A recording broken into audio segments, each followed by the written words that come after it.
Assalamualaikum warahmatullahi wabarakatuh. Salam sejahtera, salam sehat teman-teman mahasiswa Sekolah Tinggi Ilmu Hukum IBLAM dimanapun berada. Kita menginjak di pertemuan keempat dari mata kuliah Hukum Pajak. Pada pertemuan keempat ini kita akan bahas tentang landasan dan filosofi hukum pajak.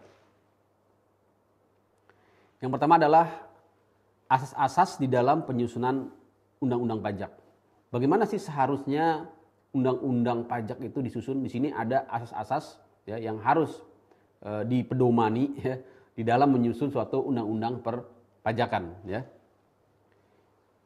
Yang pertama ya, pemungutan pajak yang dilakukan oleh negara yang berdasarkan undang-undang ya, harus dijamin kelancarannya. Inilah asas-asas di dalam ya, penyusunan undang-undang pajak. Jadi harus dijamin kelancarannya. Jangan sampai ya pembentukan undang-undang perpajakan justru ya mengganggu ya kelancaran dari ya pemungutan pajak, karena pajak ini sangat vital sekali ya sebagai bagian dari sumber ya penerimaan ya keuangan negara. Tentunya ya kelancaran pemungutannya harus senantiasa dijamin, karena kalau tidak lancar dapat kita bayangkan pajak ini ya akan mengganggu perekonomian ya berjalannya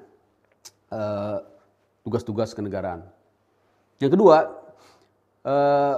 di dalam menyusun undang-undang pajak harus adanya ya jaminan hukum bagi wajib pajak. Nah, ini juga penting sekali ya. Jaminan hukum bagi wajib pajak untuk apa? Untuk diperlakukan secara umum. Ya, jadi tidak boleh ya ada diskriminasi ya, tidak boleh ada unequal treatment ya terhadap wajib pajak. Nah, ini harus dijamin di dalam undang-undang. Kemudian dijabarkan dalam bentuk pasal-pasal norma-norma yang ada di dalam suatu undang-undang perpajakan ya. Yang ketiga, undang-undang perpajakan ya juga harus bisa menjamin kerahasiaan bagi wajib pajak ya, karena memang ini bagian dari hak ya asasi gitu ya, kerahasiaan ya. Bagaimana cara undang-undang pajak menjamin kerahasiaan wajib pajak? Adanya sanksi ya, berupa sanksi administrasi maupun sanksi pidana ya terhadap ya aparat ya hukum pajak ya atau fiskus yang membocorkan ya, menyebarkan rahasia wajib pajak ya, yang itu akan merugikan wajib pajak ya. Nanti kita lihat di pasal ya 36 ya Undang-Undang KUP. Yang keempat ya, pemungutan pajak tidak boleh mengganggu perekonomian. Jangan sampai ya dengan alasan untuk penerimaan, dengan alasan untuk pemajakan justru menghancurkan, ya, merusak ya kondisi perekonomian ya, karena memang ya kondisi perekonomian itu harus dijaga kestabilannya ya, perkembangannya. Karena dengan ekonomi yang berkembang di situ akan timbul penghasilan. Dari penghasilan itu akan timbul pajak gitu ya. Jangan sampai pajak itu merusak perekonomian, akhirnya masyarakat menjadi hilang penghasilannya dan pada akhirnya justru ya penerimaan dari perpajakan juga akan terhambat ya, akan tergerus ya, karena rusaknya perekonomian karena pemungutan pajak yang tidak tepat gitu ya. Berikutnya harus efisien ya, artinya memperhitungkan benar-benar biaya yang dikeluarkan di dalam pemungutan. Tidak boleh biayanya itu terlalu besar ya, bahkan lebih besar dari hasil ya output yang diterima, yaitu penerimaan perpajakan ya. Dan juga harus bersifat sederhana ya dan mudah untuk dilaksanakan. Jangan sampai sistem perpajakan itu sangat rumit sekali ya, akhirnya berbiaya tinggi karena harus menyewa konsultan ya, harus menyewa sistem informasi yang mahal gitu ya, sehingga untuk proses administrasinya saja, untuk proses pemungutannya saja memakan biaya ya, tentunya akan tidak selaras dengan tujuan dari pemajakan. Itu ya teman-teman ya. Jadi penjabaran lebih lanjut, sistem pemungutan pajak harus sederhana ya, karena kaitannya dengan tadi efisiensi. Kita melangkah ke materi berikutnya, yaitu asas-asas dan penafsiran hukum pajak. Bagaimana cara menafsirkan hukum? Ya, termasuk hukum pajak, ini sangat penting sekali. Pertama yang menjadi pertanyaan, mengapa harus ada penafsiran hukum? Ya. Nah, penafsiran hukum itu ya diperlukan untuk apa? Untuk menjelaskan, ya, untuk menerangkan, untuk menegaskan, ya, arti, ya, maksud suatu pasal di dalam undang-undang. Dengan cara memperluas, ya, membatasi, mempersempit suatu pengertian hukum yang ada, ya, kemudian juga untuk memecahkan masalah yang dihadapi, ya. Nah, jadi penafsiran ini meliputi baik itu hukum tertulis, ya, yaitu peraturan perundang-undangan, perjanjian perpajakan, jurisprudensi dan doktrin perpajakan. Jadi hukum yang tertulis itu harus ditafsirkan, ya, untuk tadi tujuan-tujuan memperjelas, mempertegas, ya, atau untuk membatasi dan mempersempit suatu pengertian hukum. Jadi itu fungsinya, ya. Fungsi penafsiran memperjelas, ya. Memperjelas yang tidak jelas tentunya, ya. Bagaimana cara untuk menafsirkan? Ada berbagai cara, ya. Minimal kita kenal yang pertama yang disebut dengan cara penafsiran subjektif dan objektif, ya. Cara penafsiran subjektif maksudnya adalah penafsiran yang dilakukan sejalan dengan yang dikehendaki oleh pembuat undang-undang. Jadi harus dilihat, ya, yang namanya, ya,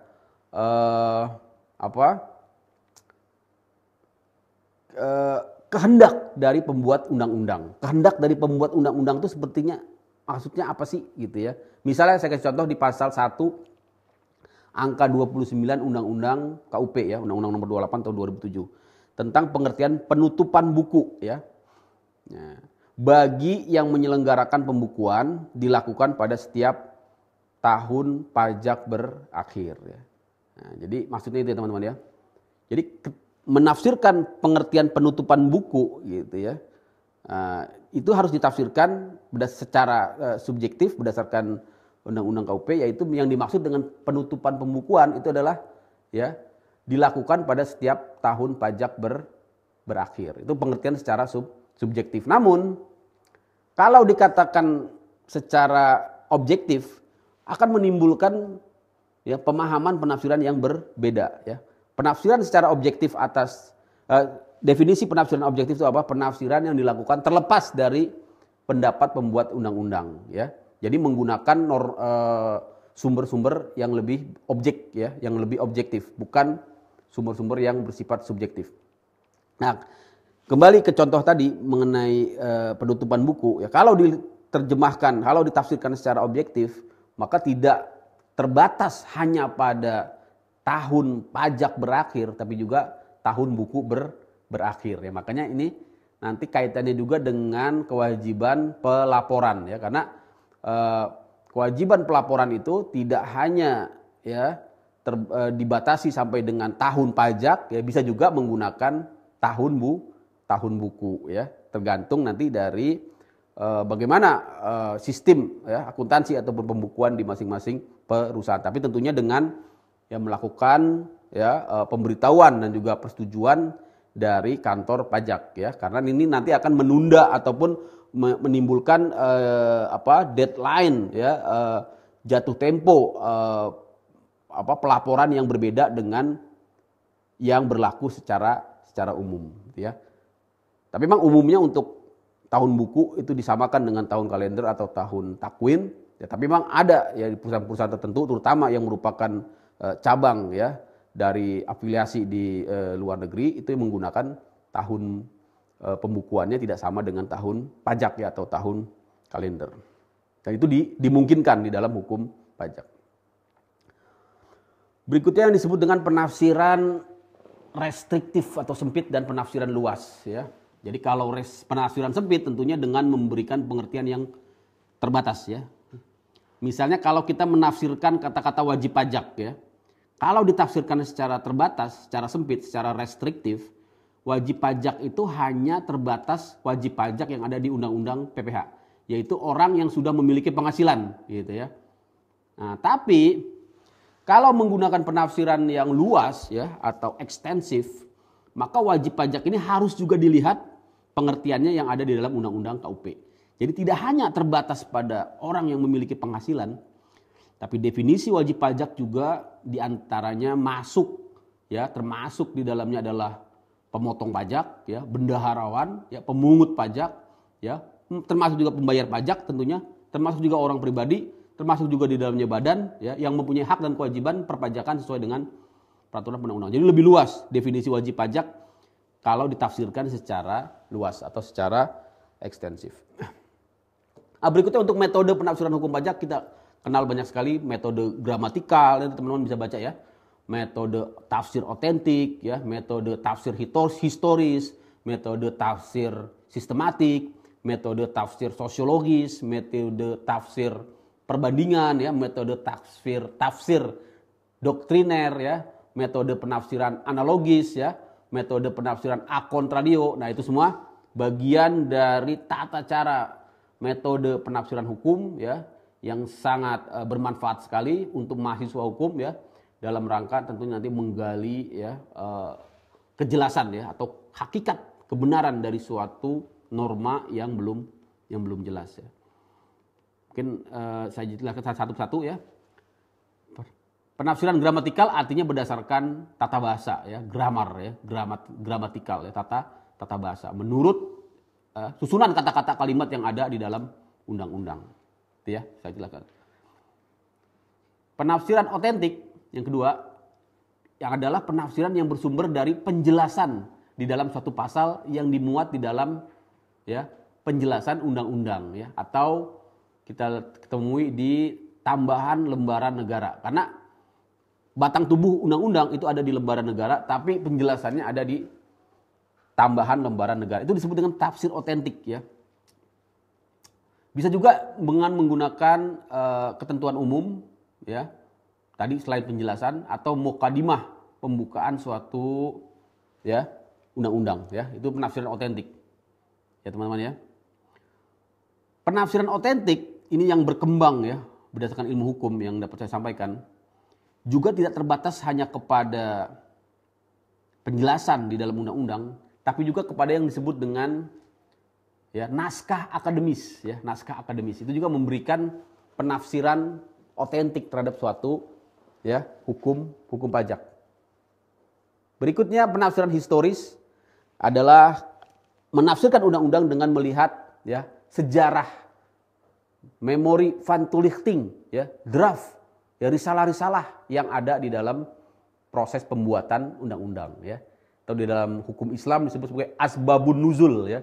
Asbabun nuzul, ya, sebab-sebab diturunkan, ya, kalau di dalam kitab suci, ya, tapi di dalam istilah hukum, ya, umum atau penafsiran hukum, ya, disebut dengan memori van toelichting, ya, atau penafsiran historis. Penafsiran sistematik, nah ini artinya menafsirkan, ya, satu pasal, satu ketentuan hukum dengan cara menghubungkan satu pasal dengan pasal lainnya dalam satu undang-undang yang sama atau dengan undang-undang yang lain, ya. Ini sangat penting sekali untuk mencari kebenaran, ya, hakiki dari suatu norma pasal, ya. Jadi dengan menggunakan logika-logika hukum, ya, dikaitkan, ya, disandingkan, gitu, ya. Dianalisis antara satu pasal dengan pasal lain, baik dalam satu undang-undang ataupun di undang-undang yang lain. Berikutnya penafsiran sosiologis artinya melihat dinamika kehidupan masyarakat, ya, untuk menafsirkan suatu pasal. Penafsiran perbandingan dengan menggunakan metode comparative approach, ya, artinya membandingkan ketentuan hukum yang lama dengan ketentuan yang berlaku saat ini, atau membandingkan ketentuan hukum nasional dengan ketentuan hukum asing. Ini penting sekali, ya, terutama kaitannya nanti dengan masalah tax treaty, ya, harus dilihat bagaimana bunyi-bunyi dari tax treaty untuk menafsirkan misalnya definisi penghasilan, ya, atau definisi-definisi yang lain yang menjadi sumber-sumber pengaturan dari tax treaty. Itu, ya, teman-teman. Penafsiran doktriner ini juga sangat penting sekali untuk memberikan kejelasan, ya, maksud dari suatu undang-undang. Diperlukan yang namanya pendapat, ya, para saksi ahli, ya, biasanya dihadirkan di dalam persidangan, ya, atau ahli-ahli yang mengeluarkan buku-buku, ya, ilmiah, karya-karya ilmiah di bidang perpajakan. Berikutnya tafsir analogis. Nah, tafsir analogis ini, ya, memang di sini dikatakan, ya, penafsiran, ya yang digunakan untuk mengisi kekosongan atau kevakuman hukum, ya.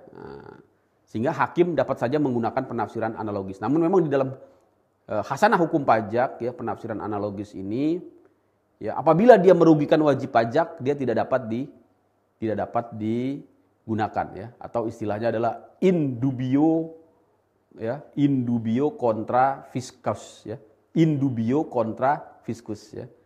Nah, apabila ada penafsiran yang analogis yang bertentangan dengan kepentingan wajib pajak, maka dia tidak dapat digunakan. In dubio contra fiscus. Yang terakhir, penafsiran a contrario, yaitu penafsiran suatu ketentuan undang-undang yang didasarkan pada perlawanan pengertian, ya. Di dalam hukum pajak, ya, juga tidak diperbolehkan karena apabila merugikan wajib pajak dengan prinsip tadi in dubio contra fiscus. Saya kira itu, ya, berbagai macam metode penafsiran, asas-asas dari hukum pajak, ya, landasan-landasan dari pembentukan hukum pajak sudah kita jelaskan, ya. Saya kira cukup untuk pertemuan ini. Saya akhiri. Assalamualaikum warahmatullahi wabarakatuh.